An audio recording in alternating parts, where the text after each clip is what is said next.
नाज़रीन, यमन से खबर यह है कि कई जहाज़ों को समंदर में गर्क किया गया है और इस पर अब मगरब में खलबली मच चुकी है। इससे पहले मगरबी मीडिया में यमन की इन हमलों को, इन कार्रवाइयों का मुकम्मल तौर पर बाइकआउट था और इनको रिपोर्ट नहीं किया जा रहा था। लेकिन अब यमन के जहाज़ों को गर्क करने के बाद अब वहाँ पर खलबली मच गई है कि अच्छा ये हुआ क्या है कि सुपर पावर और ग्रेट पावर्स हमारी सारी वहाँ पर मौजूद है और यमन ये कर रहा है। पर चाइना के हवाले से खबर यह है कि चाइना से फाइनेंस हो रहा है यमन को, चाइना से हथियार यमन को पहुंच रहे हैं। फ़लस्तीन के इत्तेहादियों की मुकम्मल सपोर्ट जो है वो चाइना कर रहा है, ना सिर्फ डिप्लोमेटिकली बल्कि अंडर द टेबल हथियार और फाइनेंस इस वक्त चाइना की जानिब से किया जा रहा है। और रशिया, नॉर्थ कोरिया, उस हवाले से तो आप पहले ही वाकिफ़ हैं कि वो किस तरह से सपोर्ट कर रहे हैं। रशिया इस जंग में अगर कोई सबसे बड़ा सपोर्टर है तो वो रशिया है। वैगनर ग्रुप के जरिए शाम में, लेबनान में, इराक में जिस तरह की सपोर्ट वो जारी रखे हुए हैं। इसके साथ साथ नाज़रीन, रफ़ा में शदीद तरीन लड़ाई की रिपोर्ट्स आ रही हैं और समझ लें कि फ़लस्तीन ने धज्जियाँ उड़ा के रख दी हैं। बहुत नुकसान इसराइली फ़ौज को वहाँ पर हो रहा है। उसके ऊपर नई रिपोर्ट्स सामने आई हैं कि कौन वहाँ पर जीत रहा है, कौन हार रहा है। वो रिपोर्ट्स भी आपके साथ शेयर करेंगे। हिजबुल्लाह के हमले और यूनाइटेड नेशन की बहुत बड़ी रिपोर्ट आ गई है। उन्होंने बताया है कि ऑल आउट वॉर क्या होने जा रही है या नहीं होने जा रही है। वो बड़ी एक्सक्लूसिव रिपोर्ट आपके साथ शेयर करेंगे। ईरान का जो मामला है वो नाज़रीन उस हवाले से बहुत अहम खबरें हैं। वाशिंगटन में ईरान के खात्मे के लिए अहम तरीन मुलाकात इस वक्त हो रही है। ईरान के खात्मे के लिए अहम तरीन मुलाकात वाशिंगटन में इस वक्त हो रही है। उसकी तफसीलात भी आपके साथ शेयर करेंगे। चाइना का वफद ईरान पहुंचा हुआ है। रशिया से मुआहदे, नमीबिया और अफ्रीका के बाकी मुल्कों के साथ ईरान के मुआहदे और स्ट्रेटजिकल मामलात इस वक्त चल रहे हैं, वो भी आपको बताएंगे। जिन लोगों ने चैनल को सब्सक्राइब नहीं किया उनसे रिक्वेस्ट करेंगे कि चैनल को ज़रूर सब्सक्राइब कर लें ताकि हर आने वाली वीडियो आप तक पहुंच सके। नाज़रीन, सबसे पहले मैं यूनाइटेड नेशन की जो रिपोर्ट सामने आई है, बहुत एक्सक्लूसिव रिपोर्ट है, किसी टीवी चैनल पर आपको ये रिपोर्ट नहीं मिलेगी। वो रिपोर्ट मैं आपके सामने शेयर करना चाहता हूँ। लेबनान जंग हर किसी के इसी वाले से सुनना चाहता है, इसी वाले से सोच रहा है, इसी वाले से खबर की तलाश में है कि लेबनान का मामला क्या रुख इख्तियार कर रहा है। क्या वहाँ पर वाक़तन जंग होने जा रही है या नहीं होने जा रही है। इस हवाले से यूनाइटेड नेशन की रिपोर्ट आ गई है। यूनाइटेड नेशन कह रहा है कि Israel is ready for an all out war with Lebanon.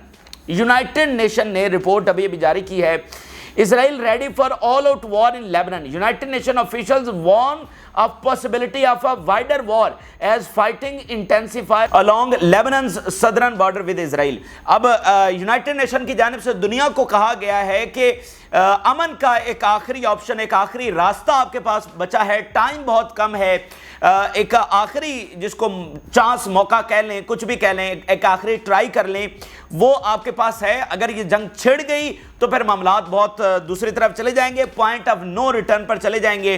तो दुनिया के लिए अमन बचाने का ये आखिरी मौका है। और उन्होंने बताया कि Israel is ready for an all out war, United Nation की रिपोर्ट। तो उधर दूसरी तरफ इजरायली जनरल्स ने अप्रूवल दे दिया है, किसी भी वक्त इसराइल की आर्मी लेबनान में दाखिल हो सकती है। किसी भी वक्त बहुत मेगा लेवल के ऊपर, जैसा कि ऑल आउट वॉर के अंदर होते हैं, फिजाई हमले लेबनान पर शुरू हो सकते हैं। अब उन्होंने प्लान को अप्रूव किया है, पता नहीं वो क्या प्लान है। पहले इसराइली फौज दाखिल होगी, फिजाई हमले होंगे, उधर साथ नेवी अटैक कर रही होगी, क्या होगा वल्लाह अलम हमें नहीं पता। लेकिन इतना पता है कि सारी दुनिया ये रिपोर्ट शेयर कर रही है, इंक्लूडिंग यूनाइटेड स्टेट्स, के ऑल आउट वॉर होने जा रही है। और इसराइल ने खुद उस प्लान का, जो भी उनका प्लान है, यानी कि लेबनान को इन्वेड करने का अप्रूवल दे दिया है। और मैं आपको बताऊं कि इस वक्त मिडिल ईस्ट जो है वो मैक्सिमम हाई अलर्ट के ऊपर है। मैक्सिमम, जैसे इराक या शाम की जब जंग शुरू होने वाली थी, जो वो सूरत हाल बनी हुई थी, उतना हाई अलर्ट है इस वक्त मिडिल ईस्ट। पर्दे के पीछे बहुत कुछ हो रहा है, यानी जो आपके सामने रिपोर्ट हो रहा है ना मीडिया के ऊपर, ये ओनली 20% है। असल वॉर इस पीछे चल रही है, वो चीजें जो रिपोर्ट हो ही नहीं रही। इतने बड़े लेवल के ऊपर इंटेलिजेंस वॉर जारी है, इतने बड़े लेवल के ऊपर तैयारियां पीछे हो रही हैं, असलहा सप्लाई, मोर्चे संभाले जा रहे हैं, वेपन्स को स्टोर किया जा रहा है, कैसे मामलात को इस जंग में चलाया जाएगा, सप्लाई लाइन कैसे खुली रहेगी। मतलब जंग की कितनी ही डायमेंशंस होती हैं, कितनी बड़ी तैयारी आपको करना पड़ती है, कितने प्रोज एंड कॉन्स आपको देखना पड़ते हैं, कितनी डायमेंशंस के साथ सोचना पड़ता है और तैयारी करना पड़ती है। मतलब वो अनबिलीवेबल एंड अनइमेजिनेबल जो हाईएस्ट लेवल के ऊपर तैयारी है वो इस वक्त पर्दे के पीछे हो रही है। और इक्वली शाम और इराक हाई अलर्ट के ऊपर है जितना हाई अलर्ट लेबनान है, यानी जो सूरत हाल लेबनान की है बराह रास्त जंग तो वहां पर हो रही है, लेकिन इक्वली वैसी ही सूरत हाल इराक और शाम की भी है, क्योंकि ये जंग अल्टीमेटली इराक और शाम में दाखिल होगी। और मैं आपको एक बात बताऊं, इससे आप मजीद अंदाजा लगा सकते हैं, इस वक्त लेबनान में ये बहुत अच्छे तरीके से उनकी लीडरशिप ये समझती है, हिजबुल्लाह की, ईरान की, बशार अल असद, ये बहुत अच्छे तरीके से समझते हैं अगर लेबनान इस जंग में हारता है तो लेबनान ग्रेटर इसराइल का हिस्सा होगा। ये बात वो बहुत अच्छे तरीके से समझते हैं और बाकी अरब्स भी इस बात को समझते हैं, जॉर्डन और मिस्र की लीडरशिप इस बात को समझती है। जो जो मुल्क इस जंग में अब जा रहा है ना, वो जो जो हारता जाएगा वो अपनी सुवेरेनिटी खोता चला जाएगा और वो उस दूसरे के पास चला जाएगा, उसके इलाके, यानी इसराइल है ना, तो अगर लेबनान ये जंग हार गया तो लेबनान ग्रेटर इसराइल का हिस्सा होगा। और दूसरी तरफ इसराइल को भी बहुत अच्छे से पता है कि वो ये जंग हारा तो ऐसा नहीं कि वो चुप करके वापस आकर बैठ जाएगा, फिर उनकी यहां पर कोई जगह नहीं होगी, फिर उनको ये कब्जा मुकम्मल तौर पर, टू स्टेट नहीं, मुकम्मल तौर पर छोड़ना पड़ेगा।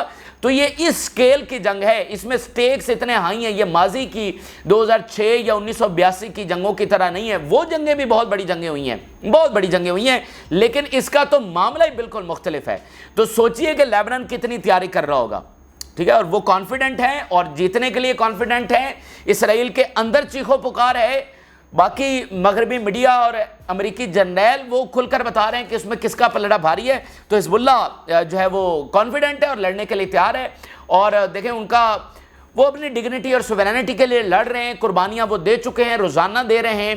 तो वो तो सबसे आखिरी एंड के ऊपर हैं कि मतलब अगर आज़ादी नहीं है तो फिर क्या है, वो तो अपना सब कुछ कुर्बान कर बैठे हैं, तो वो यहाँ से पीछे कहाँ हटेंगे, तो वो तो हटने वाले नहीं है। तो ये एक इंपॉर्टेंट चीज़ हो गई। और यहाँ पर एक रिपोर्ट ये भी आई है कि हिजबुल्लाह कैसे बाय प्लान जो उनका रडार सिस्टम है उसको निशाना बना रही है, ताकि आगे जब ये जंग छिड़ने जा रही है तो इसराइल का जो एयर डिफेंस है वो टोटली नाकाम हो चुका हो। According to the military source, Hezbollah is focusing its operational against the radar system to strike the air defence system and air force operations.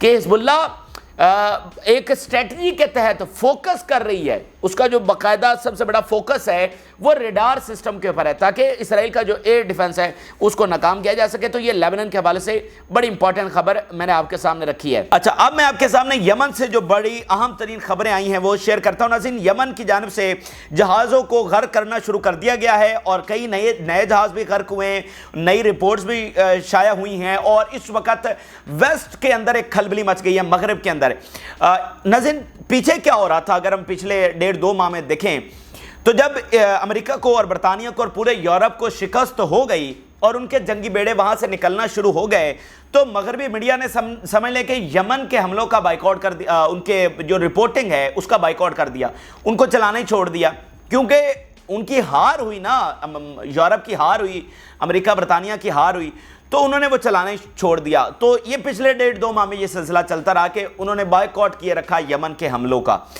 अच्छा, अब नाज़रीन क्या हुआ है कि अचानक से वहां पर रिपोर्टिंग शुरू हो गई है और वो रिपोर्टिंग इसलिए शुरू हुई है कि यमन ने जब जहाज़ों को गर्क करना शुरू किया है और मिडल ईस्ट का मीडिया, अफ्रीका का मीडिया, चाइना का मीडिया, रशिया का मीडिया, साउथ एशिया का मीडिया जब ये सारी चीज़ें चला रहा है कि ये तो यमन ने जहाज़ों को गर्क करना शुरू कर दिया, तो फिर वेस्ट के मीडिया ने इसको छापना शुरू किया है कि अच्छा ये सूरत हाल इतनी डेंजरस हो चुकी है, यमन इतना गालिब आ चुका है कि 8 महीनों से अमेरिका वहां पर बैठा हुआ है और वो यमन का कुछ बिगाड़ नहीं सका, और यमन तो इतना आगे जा चुका है कि उसने जहाज़ों को गर्क करना शुरू कर दिया है।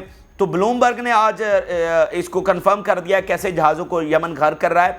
We believe that the ship टोटोर which was targeted by the Houthis last week with the warcraft sank, जो टोटोर शिप है जिसको रोबोट बोट के साथ निशाना बनाया गया था, आज ब्लूमबर्ग लिख रही है कि वो समंदर में गर्क हो चुका है। मैं आपको बता दूं, वर्ल्ड वॉर के बाद कोई ऐसी जंग नेवल बैटल नहीं देखी गई है। वर्ल्ड वॉर 2 की मैं बात कर रहा हूं, आलमी जंग की बात कर रहा हूं, छोटी मोटी बात नहीं कर रहा।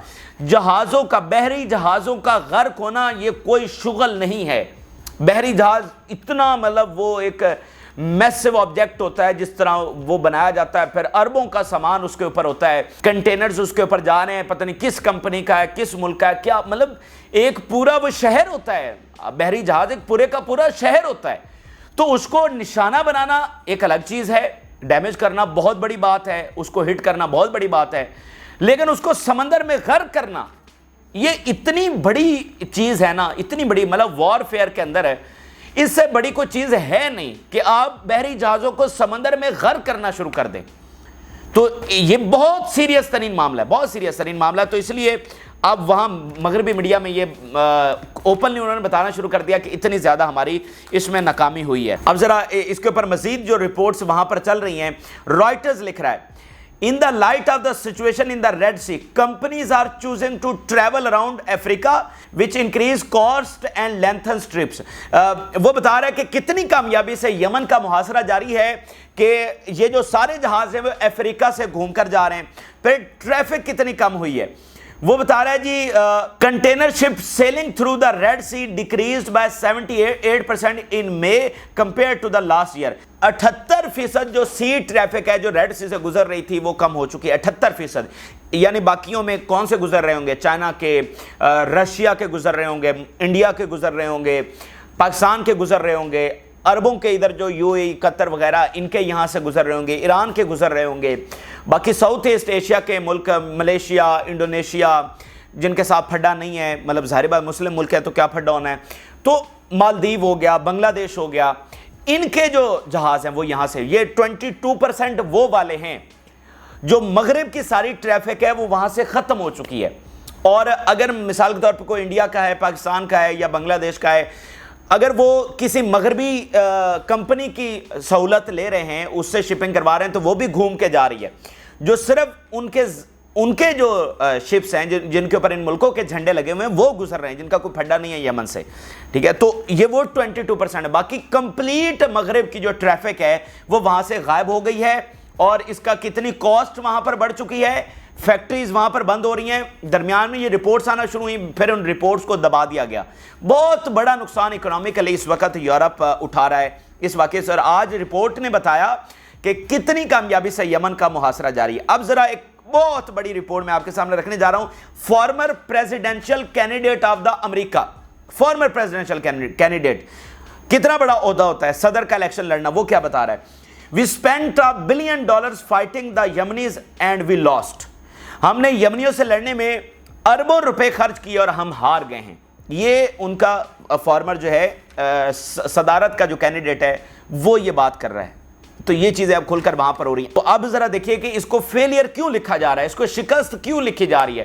یمن نے کوئی امریکی بیسس پر قبضہ تو نہیں کر لیا, یہ اسرائیلی بیسس پر قبضہ تو نہیں کر لیا, تو اس کو فیلئر کیوں کہا جا رہا ہے؟ فیلئر ناظرین اس لیے کہا جا رہا ہے کہ امریکہ, برطانیہ اور یورپ محاصرہ نہیں کھلوا سکے. سمندروں کے اوپر راج امریکہ برطانیہ کا ہے, اور راج کون کر رہا ہے؟ یمن کر رہا ہے. یمن جس کو چاہتا ہے وہ وہاں سے گزرتا ہے, ایون امریکہ کے اپنے جہاز وہاں سے نہیں گزر رہے. تو محاصرہ نہیں کھلوا سکے, راستہ نہیں کھلوا سکے, یہ فیلئر ہے. دوسری بات یہ ہے کہ یہ ساری دنیا جانتی ہے کہ امریکہ یورپ کے یہاں پر آنے کا مقصد یہ تھا کہ وہ یمن کے اوپر بیسز قائم کریں گے, اور وہ نہیں کر سکے. اس لیے اگر بے شک یہ بہت بڑے لیول کے اوپر جنگ نہیں ہوئی کہ فوجیں داخل نہیں ہوئی, آمنے سامنے نہیں ہوئی, لیکن اس کو جنگ ہی کنسیڈر کیا گیا ہے, اور امریکہ کا اس جنگ سے فرار ہی کنسیڈر کیا گیا ہے. اور جب آپ کسی فوج کے آمنے سامنے آ کر بھاگ جاتے ہیں تو اس کو جنگ میں شکست ہی لکھا جاتا ہے. تو اس لیے اس کو شکست اس میں کہا جا رہا ہے. پھر جو بیانیے کا محاذ ہے, سارا میڈیا امریکہ اور اسرائیل کے کنٹرول میں, لیکن اس کے باوجود بیانیے کی شکست ہوئی. امریکہ اور اسرائیل اور یورپ کا بیانیہ یہ تھا کہ یمن اور غزہ الگ الگ ہیں. یہ یمن ایک الگ ٹیررسٹ ایک آرگنائزیشن ہے, حوثی, اور یہ دنیا کی سیکیورٹی کے لیے خطرہ ہیں, تو وہ الگ وہ نہیں کر سکے, یمن اور غزہ کو جدا نہیں کر سکے. تو یہ بیانیے کا بھی بہت بڑا فیلئر ہے. ابھی اور اگلی سب سے بڑی خبر کیا ہے, سنیے گا ذرا. ناظرین, چائنا کے اوپر سینکشنز لگا دیے. چائنا کے کچھ انڈیویجولز, کچھ کمپنیز, کچھ اینٹیٹیز کے اوپر ابھی امریکہ کی جانب سے سینکشنز لگائی گئی ہیں. امریکہ نے یہ کہا ہے کہ یہاں سے فائنانس, یعنی چائنا سے ڈائریکٹ فائنانس ہو رہا ہے یمنیوں کو, اور وہاں سے اسلحہ جو ہے وہ سپلائی کیا جا رہا ہے یمنیوں کو. اب یہ اتنی بڑی خبر ہے, اور چلیں میں تو کہتا ہوں یہ اچھا ہوا کہ چلیں تصدیق تو انہوں نے خود ہی کی کہ فلسطین اکیلا نہیں ہے، فلسطین کے اتحادی اکیلے نہیں ہیں، ان کے ساتھ چائنا کھڑا ہے، اور چائنا کس حد تک کھڑا ہے کہ وہ فائنانس بھی کر رہا ہے اور اسلحہ بھی دے رہا ہے۔ چلیں آپ میں بھی جس کو شک و شبہ ہوگا، چلیں ان کو بھی کلیئرٹی ہو گئی کہ فلسطین اور اس کے اتحادی اکیلے نہیں ہیں، بلکہ چائنا اور رشیا، کوریا، یہ کھل کر ان کے ساتھ کھڑے ہیں۔ اور میں آپ کو ایک اگلی بات بتا دوں، بہت ساری ایسی اینٹی امریکن، اینٹی اسرائیلی طاقتیں ہیں جو اس وقت فلسطین کو سپورٹ کر رہی ہیں، لیکن آپ کو نہیں پتا، ہمیں بھی نہیں پتا، دنیا کو بھی نہیں پتا، وہ انڈر دی ٹیبل مدد کر رہی ہیں۔ بہت سارے افریقہ کے ایسے کنٹریز ہیں جو سپورٹ کر رہے ہیں، ادھر کی ایسٹ کی بہت ساری ایسی اینٹی امریکن، اینٹی اسرائیلی طاقتیں ہیں جو انڈر دی ٹیبل، بہت سارے اسلامی کچھ ملک بھی ہیں جو انڈر دی ٹیبل مدد کر رہے ہیں، لیکن وہ افورڈ نہیں کر سکتے کہ وہ سرے عام آ کر کہیں کہ ہاں ہم اسلحہ دے رہے ہیں، ہاں ہم فائنانس کر رہے ہیں، لیکن انڈر دی ٹیبل یہ مدد جو ہے وہ جاری ہے۔ اور آج چائنا کے حوالے سے تو امریکہ نے خود کنفرم کر دیا اور سینکشنز لگا دیے، چائنا کے اوپر سینکشنز لگا دیے کہ آپ یمنی کو جو ہے وہ اسلحہ اور فائنانس دے رہے ہیں۔ تو یہ اتنے اس ہائی سٹیک کے اوپر جو ہے وہ جنگ چل رہی ہے، یہ ایک چیز ہوگی۔ اب میں آپ کے سامنے حماس کی جو ناظرین کیپیبلٹیز ہیں وہ ذرا شیئر کرنا چاہتا ہوں۔ واشنگٹن پوسٹ نے ایک رپورٹ جاری کی ہے کہ جو رفح میں لڑائی اس وقت ہو رہی ہے اس میں کون جیت رہا ہے اور کون ہار رہا ہے، یہ رپورٹ میں آپ کے ساتھ شیئر کر دوں۔ Hamas fighters in Rafah benefited from the army's lessons and tactics used in other areas۔ Rafah میں جو حماس ہے وہ زیادہ سوفسٹیکیٹڈ اور زیادہ کامیاب رہی ہے غزہ سے بھی، کیونکہ غزہ میں جو وہ اسرائیلی فوج سے لڑی اس نے اور زیادہ ٹیکٹکس سیکھی، یعنی غزہ جہاں پر اسرائیلی فوج کو شکست ہوئی، حماس رفح میں اس سے بھی زیادہ اچھا لڑی ہے کیونکہ اس نے اسرائیلی آرمی سے مزید ٹیکٹکس سیکھ لیں۔ The fighting against Hamas in Rafah was more intense compared to other areas including Gaza City۔ یعنی شمالی کا جو ایریا، شمالی غزہ کا علاقہ، غزہ سٹی کا جو ایریا ہے، وہاں پر ایک شدید ترین لڑائی لڑی گئی، شدید ترین۔ یہ آنے والے سالوں میں، دہائیوں میں آپ کو اس کے قصے ملیں گے۔ وہ کہہ رہے ہیں کہ رفح کی جو بیٹل تھی وہ اس سے بھی زیادہ انٹینس تھی۔ اور میں آپ کو ایک اور بات بتانا چاہتا ہوں اسی ریفرنس سے، ناظرین میں آپ کو یہ بتا دوں کہ اس وقت رفح میں اس وقت میجر اسرائیلی آپریشن ہو رہا ہے۔ اس وقت اسرائیل اپنے تمام وسائل استعمال کر رہا ہے، بہت بڑی تعداد میں فوج وہاں پر موجود ہے، یعنی جس کو آپ لارج سکیل آپریشن کرتے ہیں نا، کہ پورا زور لگایا جا رہا ہے اسرائیل کی جانب سے، یہ آپریشن وہاں پر ہو رہا ہے اور کوئی رپورٹس نہیں ہیں، کوئی خبریں نہیں ہیں، بہت اکا دکا، یعنی میں کہوں گا کوئی 5 سے 10% خبریں صرف ہم تک آ رہی ہیں۔ لیکن رفح میں street to street, face to face یہ فائٹ جاری ہے، جیسے غزہ میں، یعنی شمالی غزہ میں، پھر خان یونس میں جس طرح کی لڑائی لڑی گئی نا، فل انٹینسٹی والی وار، اس وقت رفح میں وہی جاری ہے۔ یعنی رفح کو ختم کرنے کے لیے، وہاں پر حماس کو ختم کرنے کے لیے اسرائیل وہ سارا کچھ کر رہا ہے جو پیچھے غزہ اور شمالی اور جنوبی غزہ میں وہ کرتا آیا ہے، اس نے کیا ہے، لیکن رفح کی رپورٹس اس طرح سے نہیں آ رہی۔ آپ کو ایسا لگ رہا ہوگا کہ تھوڑا سا کام ڈاؤن ہے، وہاں پر کام ڈاؤن نہیں ہے، فل انٹینسٹی کے اوپر لڑائی جاری ہے، لیکن رپورٹ شیئر نہیں ہو رہی، کیونکہ نہ میڈیا ہے، نہ جرنلسٹ چھوڑے ہیں انہوں نے، سینکڑوں جرنلسٹ انہوں نے شہید کر دیے، نہ انٹرنیٹ ہے، تو اس وجہ سے وہ انفارمیشن کا گیپ ہے۔ الجزیرہ انہوں نے بند کر دیا ہے، المہدین انہوں نے بند کر دیا ہے، تو وہ رپورٹس کہاں سے آئیں گی مجھے بتائیے۔ اب ناظرین آ جاتے ہیں ایران کے معاملے کے اوپر، بڑی امپورٹنٹ رپورٹس واشنگٹن سے ابھی آ رہی ہیں، اور میں آپ کو ایک چیز یہ بتا دوں کہ میں آج بھی اپنے اس موقف پر قائم ہوں کہ جلد یا بدیر جو ہے وہ ایران اور اسرائیل کی جنگ ہوگی۔ اس وقت اسرائیل کو جو سب سے بڑا خطرہ ہے وہ ایران سے ہے۔ دیکھیں حماس اور جو حزب اللہ ہے نا، وہ ایران کے بغیر کچھ بھی نہیں ہے۔ حماس کے رہنما آفیشلی اور آن ریکارڈ یہ کہہ چکے ہیں کہ ان کا جو سارا اسلحہ، سارا فائنانس ہے وہ ایران سے آتا ہے، حزب اللہ سارا اسلحہ، سارا فائنانس ایران سے آتا ہے۔ تو اس لیے اسرائیل جو ہے وہ ہیڈ آف دی سنیک کہتا ہے، head of the snake Iran کو، ان کا اصل نشانہ جو ہے وہ ایران ہے، وہ اس کو ختم کرنے کے لیے ہر صورت میں آئیں گے۔ اور اس وقت شدید ترین، مطلب پیک کے اوپر پروپیگنڈا یہ اسرائیلی چلا رہے ہیں، امریکہ چلا رہا ہے اس ایران کے خلاف، ٹھیک ہے نا، اور یہ دہائیوں سے بھی پروپیگنڈا چلتا تو چلا آ رہا ہے۔ جیسے عراق اور شام، لیبیا کی جب جنگیں ہو رہی تھی، امریکہ یہاں پر آ رہا تھا، تو ان کی پوری کوشش تھی اسرائیلیوں کی کہ ایران کے اوپر بھی اٹیک ہو، لیکن اس ٹائم نہیں ہو سکا۔ تو یہ پروپیگنڈا تو پرانا ہے، لیکن اس ٹائم وہ پیک کے اوپر پہنچ چکا ہے۔ اب ذرا ایک نیا پنڈورا باکس کھلا ہے، اب ہوا کیا ہے؟ ناظرین اسپیشل میٹنگ اس وقت ہونے جا رہی ہے اسرائیلی آفیشل جو اس وقت واشنگٹن میں موجود ہیں اور امریکی آفیشلز کی، یہ ہائیسٹ لیول کا हाईएस्ट लेवल की ये मीटिंग है जो वहाँ पर हो रही है। लेकिन इस मीटिंग जो होनी थी, जब हम आपसे बात कर रहे हैं, इस वक्त ये शेड्यूल के मुताबिक होनी थी, लेकिन अब वो डिले हो गई है। वो डिले क्यों हुई है, इसमें एक नया पंडोरा बॉक्स खुला है। वो कैसे? नाज़रीन, जब ये मीटिंग शेड्यूल हो चुकी थी तो अभी कुछ देर पहले नेतन्याहू की जानिब से एक वीडियो बयान जारी किया गया, और उस वीडियो बयान में बाइडन को सही रगेदा है, उसने मतलब चढ़ाई कर दी है बाइडन के ऊपर, और सारा कसूर उसके मलबा उसके ऊपर डाल दिया है। नेतन्याहू ने कहा कि ये हमारे वेपन्स रिस्ट्रिक्ट कर रहे हैं, बाइडन जो है वो हमारा असलहा रोक रहा है और ये अच्छा नहीं कर रहा, फलाना ढिमकाना। और फिर उसने कहा कि जैसे वर्ल्ड वॉर 2 के अंदर चर्चिल जो है बरतानिया का उस वक्त का वज़ीर आज़म था जब वर्ल्ड वॉर 2 हो रही थी, तो कहता है जैसे वर्ल्ड वॉर 2 के अंदर चर्चिल ने अमेरिका को कहा था कि give us the tool and we will finish the job, तो आज मैं अमेरिका को कह रहा हूं कि give us the tool and we will finish the job a lot fast, कि हम बहुत जल्दी ये काम तमाम कर देंगे, आप सिर्फ आप हमें असलहा दें। तो इस तरह की लैंग्वेज भी उसने, इस तरह की बातें भी की हैं, और बाकी बाइडन के ऊपर सारा मलबा जो है वो डाल दिया है। अब इसके बाद जनाब अमेरिका जो है गुस्सा कर गया बाइडन कि भाई मैं पता नहीं किसने उसके अफाम तफहीम से चला रहा हूं कि अंडर द टेबल इमदाद भी रोजाना तो आ रही है, असलहा भी आ रहा है। ये ओपनली कह रहा है कि मैं, मतलब बाइडन के ऊपर प्रेशर है एक तरफ कि वो असलहा ना भेजे, वहां पर इलेक्शन कैंपेन है कि भाई वहां पर निहत्ते लोग शहीद हो रहे हैं, तुम असलहा भेज रहे हो, और वो अंडर द टेबल भेज भी रहा है, और ओपनली बयानियां भी ये बना रहा है कि सीज फायर, फलाना कैजुअलिटीज, सिविलियंस बयानियां। तो जब इसने कह दिया ओपनली, तो उसने कहा मैं असलहा भी भेज रहा हूं, ऊपर से ये ज्यूइश लॉबी को भी मतलब पैगाम दे रहा है कि देखो बाइडन तो मेरी को मदद नहीं कर रहा। तो ना वो मुस्लिम, मतलब जो मुस्लिम अरब वोटर है ना वो राजी, ना ज्यूइश जो वोटर है वो राजी। तो उस पर उसने काफ़ी गुस्सा किया, और ये मीटिंग जो है वो इसके बाद जो है वो कैंसिल कर दी गई है। अब देखें बात क्या है, बात नाज़रीन ये है कि ये कोई मीटिंग कैंसिल करना तो बड़ी बात नहीं है, मीटिंग जल्द या बदीर हो ही जाएगी, कल या परसों, कुछ घंटों बाद ये दोबारा से रीशेड्यूल हो जाएगी, ये तो होनी है। लेकिन जो मैं चीज़ आपको समझाना चाहता हूँ, दो चीज़ें बेसिकली समझिए। देखिए लड़ाई इस वक्त किसकी हो रही है? लड़ाई तो मज़ामती तहरीक की और इसराइल की हो रही है। तो डिस्कशन जो है वो इस बात के ऊपर होनी चाहिए ना, गजा वॉर डिस्कस होनी चाहिए। चलें ज़्यादा से ज़्यादा हिजबुल्लाह वॉर डिस्कस होनी चाहिए कि अच्छा वो अब ख़तरा आ गया है, जंग होने जा रही है फलां, ये हिजबुल्लाह तेल अवीव को पहुंच रही है, हम करें तो क्या करें, क्या जंग छेड़ें ना छेड़ें, क्या करें। चलें इस पर तो डिस्कशन बनती है।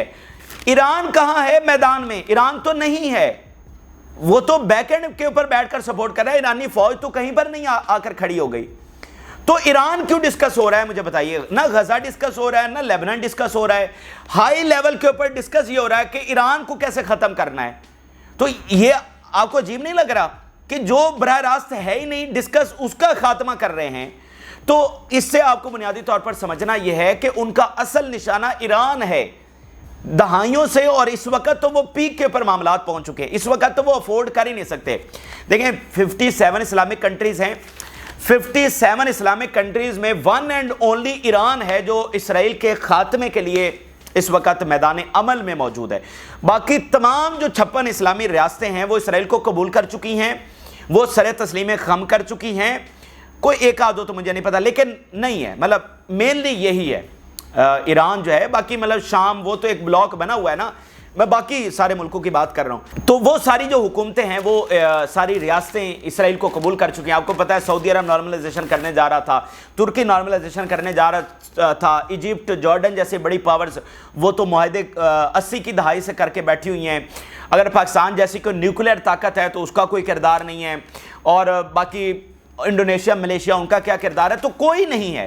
तो उन्होंने 56 इस्लामी मुल्कों को गुलाम बनाया हुआ है, और एक मुल्क है ईरान जो इसराइल के खात्मे के लिए मैदान अमल में है। मुझे बता दीजिए 56 को उन्होंने गुलाम बना लिया, वो 57 को कैसे कबूल करेंगे? यानी एक इकलौते ईरान को जिसका मकसद ही है कि इसराइल को हमने ख़त्म करना है, और वो मैदान में आ चुका है, तो वो उसको नहीं अफोर्ड कर सकते हैं। यानी वो कुछ भी करेंगे, वो इस इस्लामिक रजीम को बदल दें, वो इस सोच को बदल दें। जैसा कि 80s से पहले का ईरान मुख्तलिफ था, इसराइल का सबसे अच्छा दोस्त था ईरान, इस्लामी इनकलाब आया तो बदल गया ईरान। वो इस यहाँ पर रजीम चेंज करें, वो यहाँ पर मिलिटरीली इसको फतह करें, کچھ بھی کریں وہ ایسا ایران افورڈ نہیں کر سکتے جس کا مقصد یہ ہو کہ ہم نے اسرائیل کو ختم کرنا ہے۔ اس لیے اس میٹنگ میں ساری چیزیں، ایران کا نیوکلیر پروگرام، اس کو اکنومیکلی کیسے تباہ کرنا ہے، اس کو ملٹریلی کیا ایکشن لینا ہے، اندر فساد پھیلانا ہے کیا ہے، اندر ڈی سٹیبلائزیشن کیا کرنی ہے، وہ ساری چیزیں یہاں پر ڈسکس ہوں گی۔ لیکن میں آپ کو یہ بتانا چاہ رہا ہوں کہ وہ ایران کو لیبیا، شام اور عراق بنانے کے لیے ہر صورت آئیں گے۔ اس میں وہ کامیاب ہوتے ہیں نہیں ہوتے وہ الگ ڈیبیٹ ہے، لیکن وہ آئیں گے۔ وہ اس چیز کو افورڈ نہیں کر سکتے ہیں، وہ اس کو عراق، شام اور لیبیا بنانے کی کوشش کریں گے۔ تو اور دوسری بات اس میں یہ ہے کہ دیکھو کتنا امریکہ غلام ہے اسرائیل کا، کہ وہ تل ابیب میں کھڑے ہو کر دھمکیاں لگا رہے، اور اس نے صرف اتنا کیا ہے، یہ احتجاج کیا ہے، یہ خاموش احتجاج ہے امریکہ کا، اس نے میٹنگ کینسل کر دی ہے، اور کیا کینسل کی ہے، کل وہ دوبارہ ہو جائے گی۔ تو آپ دیکھیں کہ اسرائیل کا انفلوئنس کس حد تک وہاں پر ہے۔ تو یہ ایک چیز ہو گئی۔ پھر ناظرین ایک اور ایونٹ جو ہے وہ بڑا امپورٹنٹ تھا، وہ بھی کینسل ہوا ہے۔ 4 سے 5 گھنٹوں کا یہ اسٹریٹجیکل ایونٹ تھا، جس میں یو ایس اور اسرائیلی ہائی آفیشلز جو ہے اور مغرب کے دیگر ہائی آفیشل شریک ہونا تھے، اور اس کا عنوان صرف یہ تھا کہ ایران کے اوپر، مطلب ایک تو وائٹ ہاؤس سے ڈائریکٹ میٹنگ ہو رہی ہے، اور یہ ایک باقاعدہ کانفرنس وہاں پر ہو رہی تھی، اور مطلب یہ وہ پبلک والی کانفرنس نہیں ہے، ہائی آفیشلز کے آپس میں وہ میٹنگ، بہت ایک ایونٹ 4-5 گھنٹے کا، تو وہ ایران کے اوپر اسپیشلی وہ بھی اس وقت جو ہے وہ کینسل ہو چکا ہے۔ اور میں آپ کو ویسے ایک چیز اور بتا دوں کہ ایموس ہچسن جو ابھی ہو کر گیا ہے بائیڈن کا دستِ راست اور ٹاپ ڈپلومیٹ، اس نے ویسے کہا ہے نیتن یاہو کو، وہ یہ کہہ کر گیا ہے کہ مجھے تمہاری ملٹری اسٹریٹجی سمجھ نہیں آ رہی، اور حزب اللہ کمیٹڈ ہے کہ وہ پیچھے نہیں ہٹے گی، اور وہ لانگ وار کے لیے، بڑی وار کے لیے تیار ہے، اور تم جو اسٹریٹجی لے کر بیٹھے ہو وہ کام کرنے والی نہیں ہے۔ یہ اس وقت مغربی میڈیا میں یہ بیان بھی اس وقت چل رہا ہے۔ تو یہ بہت بڑی بات ہے کہ ایموس ہچسن کہہ کے گیا کہ مجھے تمہاری سمجھ نہیں آ رہی، حزب اللہ پوری طرح سے کانفیڈنٹ ہے۔ اچھا، اب ذرا ایران کے حوالے سے ایک دو خبریں یہ دیکھیے کہ ایران پاورفل کتنا بنتا چلا جا رہا ہے۔ U S can no longer prevent Iran from oil production export. یہ ابراہیم رئیسی کے دور میں ایسے سٹیپس لیے گئے ہیں کہ اب امریکہ جتنی سینکشنز لگا دے وہ ایران کی جو آئل ایکسپورٹ ہے اس کو متاثر نہیں کر سکتا۔ اس کے علاوہ ایران جو ہے وہ ڈیجیٹل کرنسی متعارف کروانے جا رہا ہے۔ The central bank of Iran says it is planning to introduce a digital currency to facilitate purchase for the clients of the banking network in the country. پھر Iran Namibia to cooperate in nano technology research education. پھر China's national defence university delegation visit Iran army's staff college. اب یہ 3-4 بیان میں نے آپ کے سامنے رکھنے کا صرف مقصد یہ ہے کہ آپ کو یہ پتا چلے کہ ایران ان کی جو ہے نا سینکشنز، ان کا کنٹرول اس سے نکل چکا ہے، اور ایران روز پاورفل ہو رہا ہے، اور ہر فیلڈ میں اپنا اثر و رسوخ بڑھا رہا ہے۔ نمیبیا کے ساتھ نینو ٹیکنالوجی بنا رہا ہے، انٹارکٹا میں وہ بیسز بنانے کی بات کر رہا ہے، اسپیس ٹیکنالوجی لے کر آ رہا ہے، چائنا، رشیا، کوریا سے معاہدے کر رہا ہے۔ تو امریکہ اور اسرائیل میں سوچ یہ پائی جا رہی ہے، اور اسرائیل امریکہ کو یہ کنونس کر رہا ہے، مغرب کو یہ کنونس کر رہا ہے کہ اگر ایران کو تم آج نہیں روکتے تو یہ تو پاورفل ہوتا چلا جا رہا ہے، تو کل کو اس کو کیسے روکو گے؟ تو روکنا ہے تو آج ہی اس کو روکنا ہے، کیونکہ ہم نے ہر قیمت پر اس کو روکنا ہے، تو صحیح موقع آج ہے۔ اور پھر وہ اس کو یہ بھی امریکہ کو کہہ رہے ہیں کہ اگر تم نے 2003 میں جب عراق پر حملہ کیا تھا تو اگر ایران پر بھی کر دیتے تو آج ایران اتنا طاقتور نہ بنتا، تو اب یہ وقت گزرنے کے ساتھ ساتھ مزید طاقتور بنے گا۔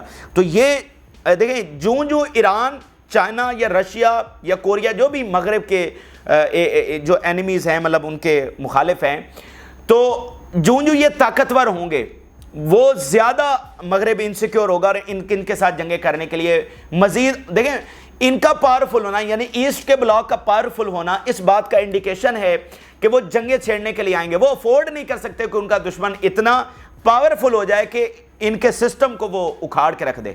تو اس وقت ان کا سارا اقتدار، ورلڈ آرڈر جو ہے وہ جا رہا ہے نا، تو وہ اس ورلڈ آرڈر کو بچانے کے لیے بڑی جنگ کے لیے آئیں گے۔ تو یہ اس طرح کی گیمز ہیں جو چل رہی ہیں۔ یہ اس وقت کے حقائق ہیں جو میں نے آپ کے ساتھ شیئر کیا۔ آپ اپنی رائے ضرور آگاہ کریں۔ جن لوگوں نے چینل کو سبسکرائب نہیں کیا ان سے ریکویسٹ کریں گے کہ چینل کو ضرور سبسکرائب کر لیں تاکہ ہر آنے والی ویڈیو آپ تک پہنچ سکے۔ اجازت دیجیے، اللہ حافظ۔